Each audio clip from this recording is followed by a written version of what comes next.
আসসালামু আলাইকুম প্রিয় শিক্ষার্থী বন্ধুগণ, সকলকে জানাই মনিশ জব অ্যান্ড অ্যাডমিশন কেয়ারের পক্ষ থেকে শুভেচ্ছা এবং অভিনন্দন।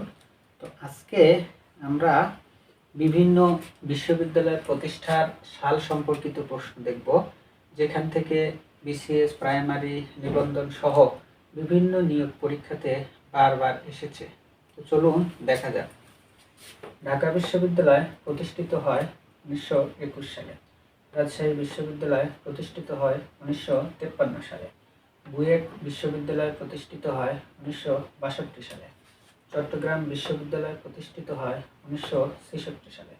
জাহাঙ্গীরনগর বিশ্ববিদ্যালয় প্রতিষ্ঠিত হয় 1970 সালে। জাতীয় বিশ্ববিদ্যালয় প্রতিষ্ঠিত হয় 1992 সালে। জগন্নাথ বিশ্ববিদ্যালয় প্রতিষ্ঠিত হয় 2005 সালে। আশা করি বুঝতে পেরেছেন। যদি ভিডিওটি ভালো লেগে থাকে লাইক, কমেন্ট, শেয়ার করবেন এবং এরকম আরও নতুন নতুন ভিডিও পেতে চাইলে চ্যানেলটিকে সাবস্ক্রাইব করুন। ধন্যবাদ।